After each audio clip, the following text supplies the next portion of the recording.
social media. Patel Prahlad Bhai watching. After subscribe, share, like, comment your experience. બધી જ struggle, બધી જ વસ્તુઓ, અને હા, ખાસ કરીને હમણાં જે નિયમોમાં ફેરફાર થયા છે યુએસએમાં ટેરિફને લઈને અને ઘણા બધા બીજી વસ્તુને લઈને એની વિશે આપણે થોડી ઘણી ચર્ચા કરીશું. આપણી સાથે આજે જોડાયા છે નિમિષ, જે એક રેડિયો પર્સનાલિટી છે, એક આર્ટ ડિરેક્ટર છે અને લગભગ એ 35થી વધારે વર્ષોથી યુએસએમાં રહે છે. તો આપણે એની પાસેથી થોડી ઘણી બેઝિક ઇન્ફોર્મેશન લેશું. ન્યૂ કમર્સ કે જે લોકો ત્યાં આવે છે એ લોકોને શું ધ્યાનમાં રાખવું જોઈએ અને શું ધ્યાનમાં ના રાખવું જોઈએ. So Nimish, welcome to the NRG junction. નમસ્તે. ઓકે, તો મારો પહેલો ક્વેશ્ચન એ હતો તમને કે જ્યારે તમે ગયા ત્યારે યુએસએ કેવું હતું અને અત્યારે કેવું છે? પહેલો સવાલ તમને એ છે કે સારું બોલવાનું છે કે સાચું? આમ તો જોવા જાય તો સાચું બોલવાનું છે. ઓકે, ચાલો યસ હવે સવાલ કરો. યસ. સો તમે જ્યારે ગયા યુએસએ ત્યારે યુએસએ કેવું હતું ને અત્યારે કેવું છે? હું જ્યારે યુએસએ આવ્યો ત્યારે યુએસએમાં પેટ્રોલનો ભાવ 1 ગેલનના 85 સેન્ટ્સ હતા. 85 સેન્ટ્સ પર ગેલન. અત્યારે $3.89. એટલે 4 ગણી મોંઘવારી વધી ગઈ છે. અને હવે તમે જ્યારે યુએસએ ગયા ત્યારે ટેકનોલોજી ના હતી, કઈ જ ના હતી, ફોન ને બધું હતું જ નહીં. તો તમે જ્યારે ત્યાં ગયા તો તમે શું રિસર્ચ કરીને ગયા હતા કે કોઈ તમને ગાઈડ કરવા વાળું હતું ત્યાં? અને તમે ત્યાં પહોંચ્યા એ પહેલો મહિનો તમારો કેવો નીકળ્યો હતો? હું આવ્યો અહીંયા આગળ ગ્રીન કાર્ડ હોલ્ડર તરીકે. મારા બાપુએ અમેરિકા આવવા માટે અપ્લાય કર્યું હતું 60s. ઇમિગ્રન્ટ તરીકે આવવા માટે. તો એમનો વિઝા કોલ આવ્યો 1987માં, 1987માં. એટલે એ આવ્યા અને પછી એમના પછી અમે બધા અહીંયા આવ્યા 2 વર્ષ પછી. એટલે અમે આવ્યા એઝ એન ઇમિગ્રન્ટ. એટલે આવી પહેલા જ દિવસથી મારી પાસે ગ્રીન કાર્ડ હતું.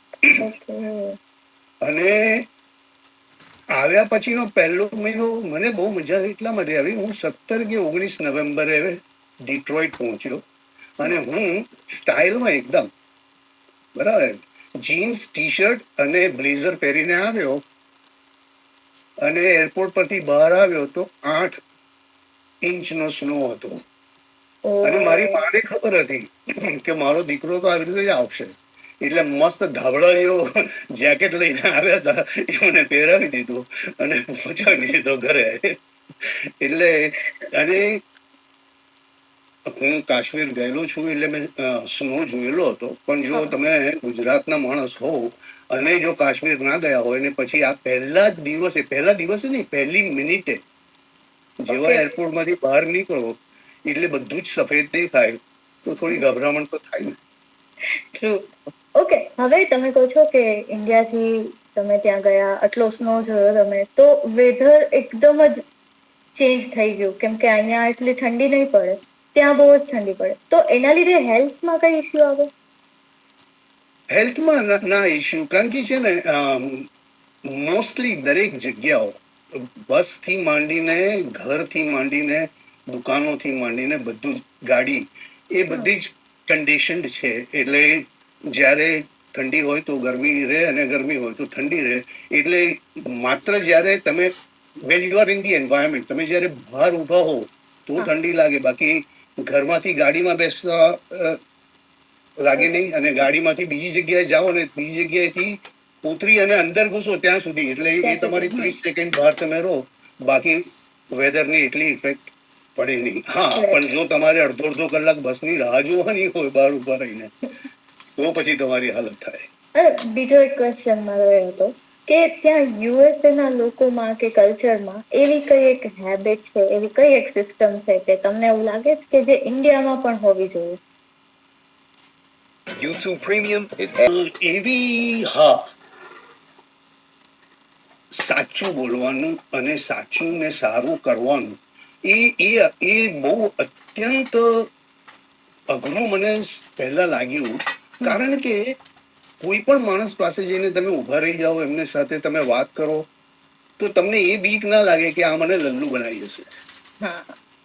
જ્યારે પાછો હું પહેલી વખત ભારત ગયો 95-96 ની અંદર, તો એ બીક જ હતી કે કોઈની બી સાથે વાત કરો ને તમને એવું લાગે કે આ તમારું કરી જશે.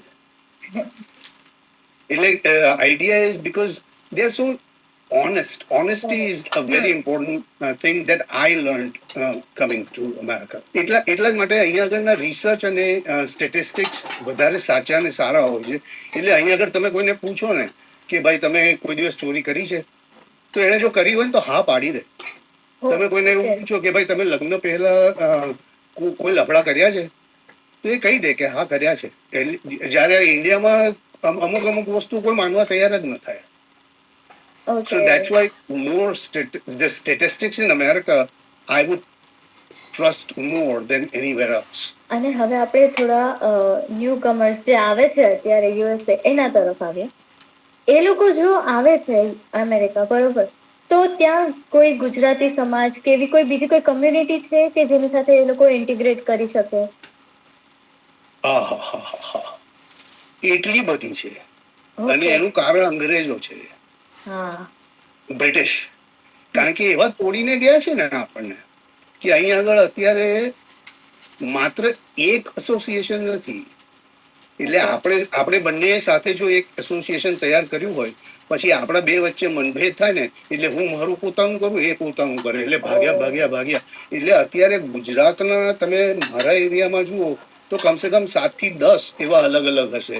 લેવા પટેલનું અલગ ને, વાણિયાઓનું અલગ, અને ગુજરાતીઓનું અલગ, અને સુરતીઓનું અલગ ને, એવું રીતે. એટલે there are many organizations now. અને બીજી વસ્તુ એ કે એ લોકો જેવું યુએસએ માં પગ મૂકે છે, એવું પેલી અમુક મેન્ડેટરી વસ્તુઓ હોય કે આટલું તો કરી જ લેવું જોઈએ એમ, બાકી ઇન ફ્યુચર ક્યાંય અટકીએ નહીં, તો એવી કઈ કઈ વસ્તુઓ છે? સૌથી પહેલું તો તમારે ડ્રાઈવર્સ લાયસન્સ બહુ જ અગત્યની જરૂર છે, અને બીજું બેંક એકાઉન્ટ. ઓકે, બરાબર છે.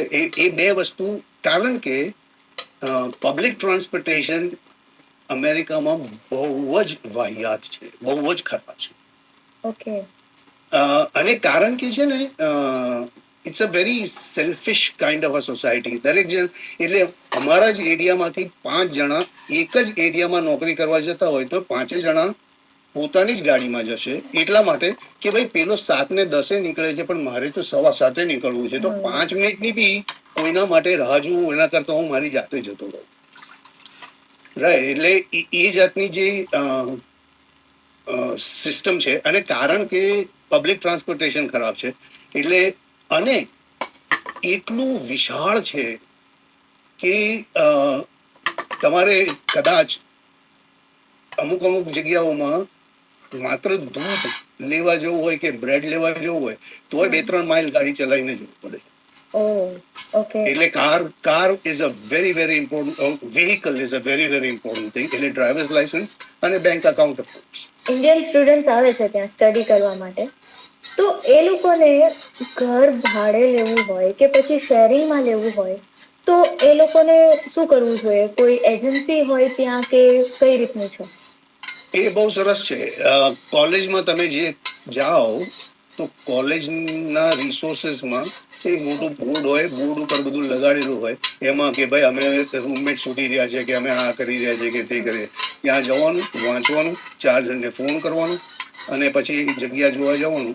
એટલે કોલેજના રિસોર્સ સેન્ટરમાં જ તમને આ બધી વસ્તુ મળી જાય, એટલે કોઈ એજન્સીની જરૂર પડે નહીં. અને પછી તમે ત્યાં જાઓ એટલે તમને ખબર પડી કે 2 છોકરાઓ અને 3 છોકરીઓ રહે છે, અને એક લોકોને જોઈએ છે, તો અને 5 બેડરૂમનું ઘર છે, તો અને એ લોકો 5,000 આપે છે, તો તમારે 1,000 આપવા પડશે. અને તમારો ફ્રીજની અંદર તમારો એક એરિયા હોય જેની અંદર તમે તમારો સામાન મૂકો.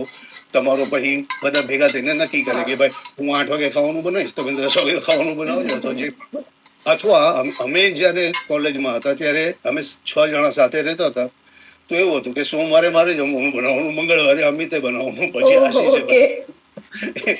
અને જે દિવસે હું બનાવું તે દિવસે વાસણ પેલા ધોવાના અને પેલા ગ્રોસરી લેવા પેલા જવાનું. ઓકે, સો આ તો એકદમ જ સિમ્પલ છે આઈ ગેસ. તો હવે કોઈ પણ આવતું હશે તો એ લોકોને ખ્યાલ હશે કે એમની It has actually become very easy now. જ્યારે અમે આવ્યા 1989 1990 ની અંદર સ્ટુડન્ટ્સ બધા, ત્યારે અમે લોકો રહેતા હતા 15 માઇલ દૂર, જ્યાં એક માત્ર ઇન્ડિયન ગ્રોસરી સ્ટોર હતો. અને અમે બધા સ્ટુડન્ટ્સ હતા, કોઈની પાસે કાર નહોતી, કારણ કે અમે બધા અમારા અપાર્ટમેન્ટના નીચેથી બસમાં બેસવાનું અને કોલેજ જવાનું અને પાછા આવી જવાનું. બીજે કશે અમે વીકેન્ડમાં જવાનું હોય તો કાર રેન્ટ કરીને જઈએ. એટલે પછી એવું થાય કે કોઈ એક દૂરનો મિત્ર હોય જેની પાસે કાર હોય એને શનિવારે બોલાવવાનો, પછી એની જોડે ગ્રોસરી કરવા જવાનું પછી બધું કરવાનું. સો એટલે that was very difficult at that time. અત્યારે અને અમે લોકો એટલા એવી રીતે રહેતા હતા. એકચ્યુઅલી બહુ સરસ કિસ્સો હતો. અમારી પાસે 2 ટીવી હતા. એક ટીવી કલર હતો, એની બાજુમાં એક બ્લેક એન્ડ વ્હાઇટ ટીવી હતો. એટલે લોકો જયારે અમારા અપાર્ટમેન્ટમાં આવે ને કે આ 2 ટીવી કેમ છે, એટલે અમે કહીએ કે આની અંદર પિક્ચર આવે છે ને આની અંદર સાઉન્ડ આવે. એટલે આ ટીવી ઉપર 7 ચેનલ મૂકીએ તો પેલી ચેનલ પેલા ટીવી પર જઈને 7 ચેનલ મૂકવાની અને પછી એટલે આવી ગરીબીમાં અમે લોકો સ્ટુડન્ટ તરીકે હતા. જયારે અત્યારેના જે સ્ટુડન્ટ્સ આવે છે they live a very very easy grand life. અને જેમ પેલા વાત થઈ એવી ટેકનોલોજી, સોશિયલ મીડિયા એ પણ ઘણી વસ્તુઓ ઈઝી કરી નાખી છે. કરેક્ટ. અમારે તો પબ્લિક ટેલિફોન પરથી જઈને ફોન કરવા પડતા હતા, રાઈટ. અને અમે જયારે હતા ત્યારે ઇન્ડિયા ફોન કરવો હોય તો $2.50 a minute. રાઈટ. એટલે અમે લખી રાખવાનું હોય કે આ પૂછવાનું છે, આ પૂછવાનું છે, આ પૂછવાનું. જેવો ફોન વાગે એટલે 3 સવાલ પૂછી લેવાના, 3 સવાલ સાંભળી અને મૂકી દેવાનું. નહીં તો 5 થી વધારે ડોલર અમારી પાસે હતા નહીં વાપરવા માટે. અત્યારે તો ઘણી બધી વસ્તુ આમ બી ઈઝી થઈ ગઈ છે અને ઘણું સારું છે પેલા. અત્યારે તો વોટ્સએપ ઉપાડો એટલે આખી દુનિયા તમારી. બીજો એક ક્વેશ્ચન મારો હતો કે માની લો કે મારે યુએસએ માં રહેવું છે, તો મને મિનિમમ સ્ટડી કરવા કે જોબ કરવા કે પરમનન્ટલી રહેવા માટે પણ મારે ત્યાં આવવું છે અને રહેવું છે, તો મને મિનિમમ કેટલા પૈસા જોઈશે આખો મહિનો સર્વાઈવ કરવા માટે? એ તમારી લાઈફસ્ટાઈલ ઉપર છે, રાઈટ. જો કારણ કે તમે લાઈક યુ સેડ તમે શેરિંગ કરતા હોય કોઈ અપાર્ટમેન્ટ 2 બેડરૂમનું, $1,200-1,500 મિનિમમ તમારે ભાડું થાય. સો તમે 2 જણા હોય તો 750 તમે ગણીને ચાલો, તો 750 તો તમારે ખાલી ભાડાના આપવાના છે. અને પછી $100-125 જેટલો ખર્ચો તમારો ખાવા પીવાનો થાય. સો તમારું જો તમે અને તમારી કાર, પેટ્રોલ એ બધાનો ખર્ચો ગણો તો $1,200-1,500 મહિનાના મિનિમમ તમારે જોઈએ. અને મારા હિસાબે એટલે બહુ નીચલી કક્ષામાં રહેવું હોય તો, માત્ર સર્વાઈવ કરવું હોય તો, અને તો એટલે એનો અર્થ એવો થયો કે તમારે $15,000-20,000 વર્ષના કમાવા પડે, which is not that difficult. કારણ કે મહિના એટલે મિનિમમ વેજ 1 કલાકનો ઓફિશિયલી $15 છે. બરાબર છે. એટલે depends on what state you are in, but on an average it's $15 an hour. એટલે તમે જો 40 કલાક કામ કરો તો $600 તમે એક અઠવાડિયાના કમાવી શકો. અને એમાંથી જો તમારો ટેક્સ વગેરે કપાઈને $400 તમને અઠવાડિયાના મળે તો તમે $1,600 આરામથી મહિનામાં કમાઈ શકો. તો જો 1,600 કમાવો અને પછી તમે થોડું આમ તેમ વ્યવસ્થા કરીને કરો તો $200-500 તમે બચાવી પણ શકો મહિનાના. અને જો 200-500 બચાવો તો $2,400 થયા એક વર્ષના, અને $2,400 બચે. અને ઇન્ડિયાથી આવવા જવાનો ખર્ચો $1,000 છે. એટલે તમારે જો દર વર્ષે ઇન્ડિયા પાછા જવું હોય તો તમે જઈ શકો. જઈ શકાય છે. Right. Because see, the interesting thing about America is the buying power of a dollar. દાખલા તરીકે જે તમે કીધું કે $15 તમને 1 કલાકના મળે, હમ. તો તમે $600 અઠવાડિયાના કમાઓ અને તમારે જો 50 ઇંચનું ટીવી જોઈતો હોય તો $300 મળે નવું. અચ્છા. ઓકે. રાઈટ, સો ડોલર નો બાઇંગ પાવર એવો છે. જ્યારે ઇન્ડિયામાં મારા હિસાબે રોજના ગવર્મેન્ટના પ્રમાણે ₹500 દહાડી કહેવાય, બરાબર, એક દિવસના હા 500 આપવા પડે. હા. જો તમે 30 દિવસ કામ કરો તો તમે 15,000 કમાઓ. હમ. 50 ઇંચનો ટીવી કેટલાનો આવે? 15,000 મિનિમમ આપણે ગણીએ તો. બરાબર, તો એક આખા મહિનાની તમારી કમાણી જ્યારે અહીંયા આગળ તમે અઠવાડિયાની કમાણીમાં એ લઈ શકો. ઓકે. Right? એટલે આમ તમે એનો મલ્ટિપ્લિકેશન કરો તો તમને એવું લાગે કે ₹80, પણ અહીં તો ડોલરનું જ થયું ને, કારણ કે તમને 15 મળે છે અને તમે એમાં એક જ વાપરો છો. જ્યાં તમને 500 મળે છે પણ પાઉંભાજી 150 નહીં આવે. So that's what I mean. So હવે આપણે ઇન્વેસ્ટમેન્ટ ઉપર આવ્યો થોડા, કે ઓકે, અહીંથી લોકોને ત્યાં ઇન્વેસ્ટ કરવાનું બહુ જ એમ હોય છે કે આપણી એક પ્રોપર્ટી અમેરિકામાં હોય, તો ઇફ મારે ઘર લેવું હોય ત્યાં તો કઈ રીતની પ્રોસિજર થાય ત્યાં? ઘર લેવા માટે મોર્ગેજ કરવાનું, એટલે લોન લેવાની. હમ.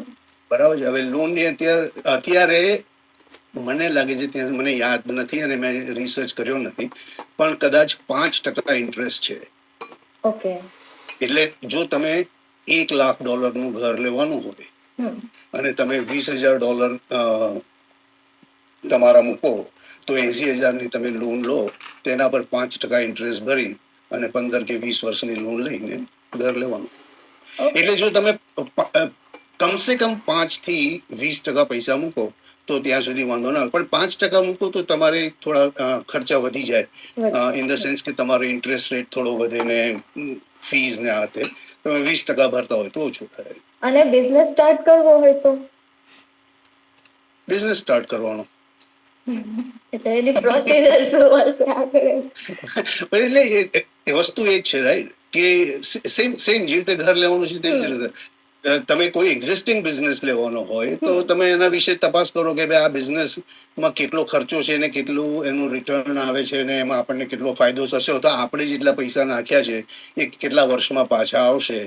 એ જો તમને હિસાબ બરાબર લાગે તો તમે લઈ શકો છો. જ્યારે તમને ખબર હશે, જો આ તો જગ જાહેર વાત છે કે અમેરિકાની હોટેલ અને મોટેલ ઇન્ડસ્ટ્રીમાં 80 થી 90% ઓનર્સ આખા અમેરિકામાં થઈ અને ગુજરાતીઓ જ છે.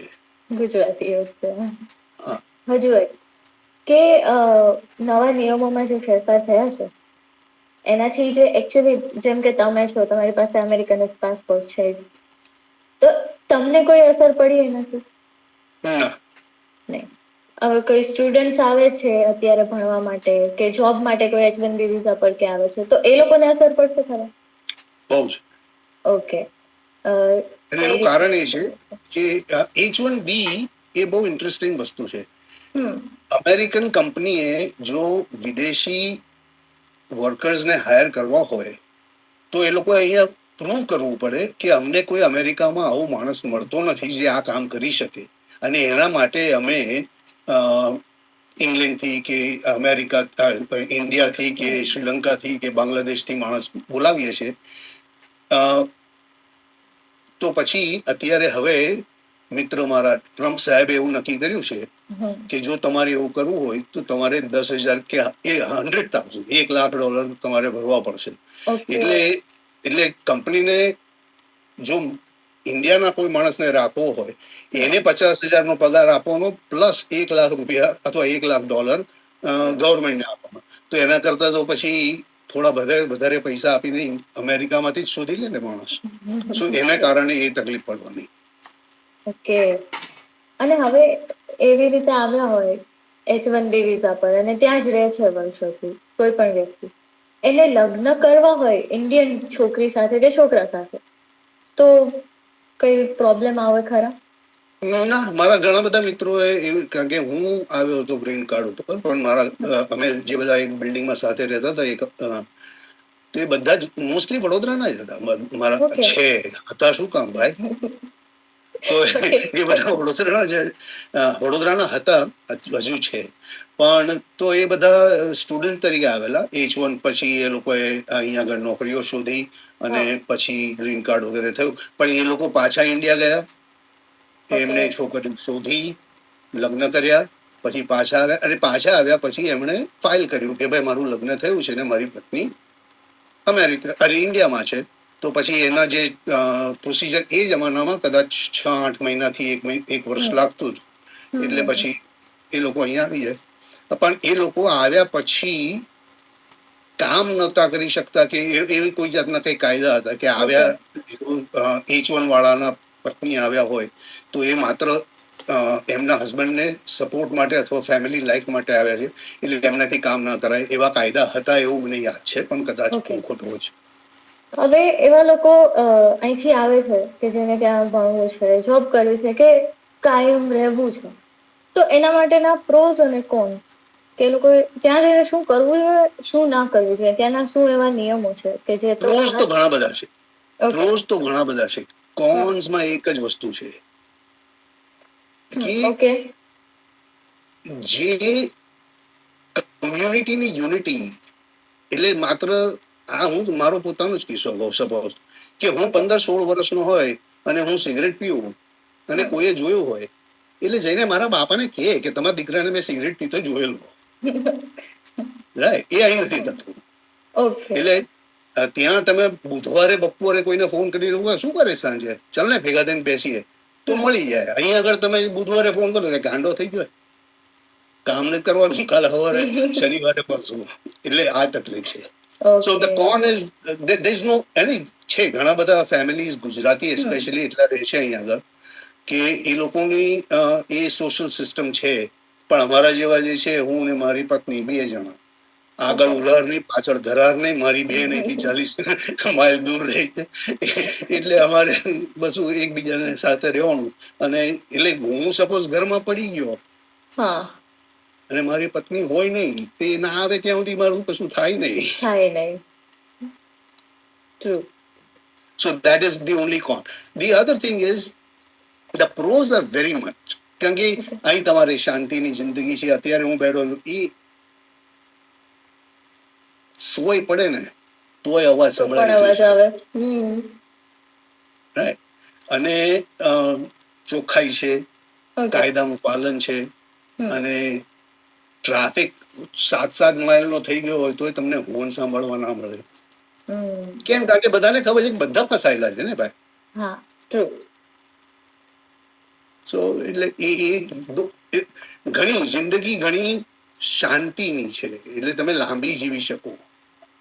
હાય ને ઘોંઘાટ થોડો ઓછો છે. અને જો મારે એવું કહેવાનું હોય મારા વિશે, તો રમેશ પારેખની પેલી 2 લીટી મને બહુ યાદ આવે. કે શું કામ જઈને બેસતો હતો વીજળીના તાર પર, શું કામ જઈને બેસતો એ વીજળીના તાર પર, નડ્યો છે જોખમી સ્વભાવ કે કાગડો મરી ગયો.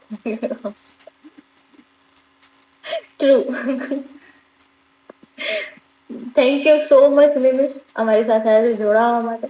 ઘણી સારી એવી વસ્તુઓ અને ખરેખર હકીકત થોડી ઘણી અમને ખબર પડી. આજે અમારા વ્યુઅર્સને પણ લાભ મળ્યો આ વસ્તુ જાણવાની કે એકચ્યુઅલ અમેરિકા કેવું છે, પહેલા કેવું હતું, અત્યારે કેવું છે, અને હજુ પણ કેવું રહે છે. આપણે કહીએ ને દૂરથી દૂર રળિયામણ, એટલે તમે અહીંયા આગળ ડોલર ઝાડ પર ઉગે છે, પણ એ ખાતર નાખવામાં જે મહેનત કરવી પડે છે ને, એ ખરી મહેનત એ બહુ અઘરું છે. ટ્રુ. ઓકે, સો ગાઈઝ, આ તો આજનો એપિસોડ, અને આ અવનવા એપિસોડ જોવા માટે વીટીવી ડિજિટલ સાથે જોડાઓ. ઇન્ટરનેશનલ સોશિયલ મીડિયા સબસ્ક્રાઈબ કરો, શેર કરો, કોમેન્ટ કરો, લાઈક કરો.